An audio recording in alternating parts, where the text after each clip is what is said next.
प्रभु यीशु मसीह के मधुर और मीठे नाम में आज दिनांक 5 फरवरी दिन रविवार को हम आप सब श्रोताओं का हार्दिक स्वागत करते हैं। आज के दिन के लिए जो वचन है लिया गया है यह हिजकेल नबी की पुस्तक उसका 18 अध्याय 23 पद। वचन कहता है, प्रभु यहोवा की यह वाणी है, क्या मैं दुष्ट के मरने से कुछ भी प्रसन्न होता हूँ? क्या मैं इससे प्रसन्न नहीं होता कि वह अपने मार्ग से फिरकर जीवित रहे? प्रियो, उपरोक्त पद में यहोवा परमेश्वर पूछता है कि क्या यह उसे कोई खुशी देगा कि दुष्ट को मरना चाहिए। इस संदर्भ में मृत्यु शब्द का जो अर्थ है वो शारीरिक मृत्यु नहीं लेकिन आत्मिक मृत्यु की तात्पर्यता को दिखाता है।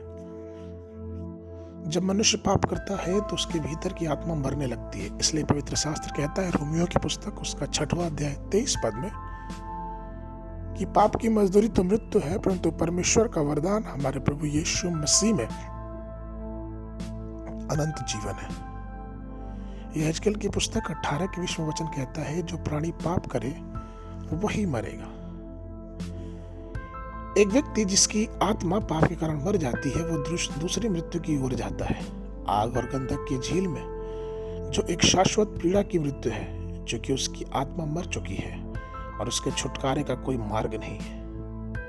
वह अधोलोक में चला जाता है। इसलिए यहोवा पूछता है कि क्या दुष्टों को मरते देखना खुशी देगा? प्रभु पूरी मानव जाति से प्रेम करते हैं क्योंकि उन्होंने मनुष्य को अपने स्वरूप और समानता में बनाया। उसने हृष्ट-पुष्ट शरीर देखकर धरती पर भेजा। उसने क्रूस पर वह काम पूरा किया जो उसे पूरे मानव जाति के छुटकारे के लिए करना था। यह हमारी आत्माओं को छुड़ाने के उद्देश्य से था कि प्रभु ने मनुष्य का रूप धारण किया। यह इस कारण है कि उसने शैतान पर विजय प्राप्त की और हमें अनंत जीवन प्रदान किया। यूहन्ना की पुस्तक उसके 10 के 10 में वचन इस प्रकार से कहता है, चोर किसी और काम के लिए नहीं परंतु चोरी करने और घात करने और नष्ट करने को आता है। मैं इसलिए आया हूं कि मैं वे जीवन पाए और बहुतायत का जीवन पाए।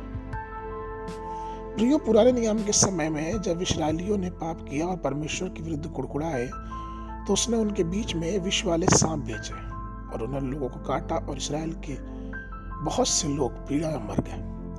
और लोग मूसा के पास आकर कहने लगे कि हमने पाप किया है क्योंकि हमने यहोवा और तेरे विरुद्ध में बातें की हैं। यहोवा से प्रार्थना कर कि वो सांपों को हमसे दूर करे। जब मूसा ने लोगों के लिए प्रार्थना की तब यहोवा ने मूसा से कहा कि वह एक तांबे का सांप बनाकर खंबे पर लटका दे, और ऐसा होगा कि जो सांप का डसा मनुष्य उसे देखेगा वो जीवित रहेगा। और जब लोगों ने विश्वास से उस तांबे के सांप को देखा तो वे जीवित रहे। ये पूरी घटना गिनती की पुस्तक उसके 21 अध्याय में पाई जाती है।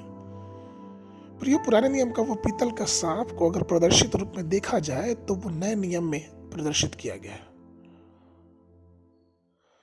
प्रभु यीशु मसीह हमारे आत्माओं को मृत्यु से बचाने के लिए क्रूस पर लटक गए।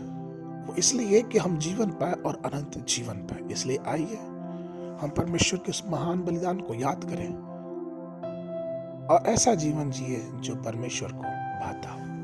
आज के मनन के लिए पहला यूहन्ना की पुस्तक उसका 4 अध्याय 9 पद। इससे परमेश्वर का प्रेम हम पर प्रकट हुआ कि परमेश्वर ने अपने इकलौते पुत्र को जगत में भेजा कि हम उसके द्वारा जीवित रहें। बाइबल अध्ययन के लिए सुबह निर्गमन की पुस्तक उसका 36, 37 और 38 अध्याय शाम के समय, मत्ती रचित सुसमाचार उसका 23 अध्याय 1 पद से लेके 22 पद तक। परमेश्वर आप सबको आशीष देवे।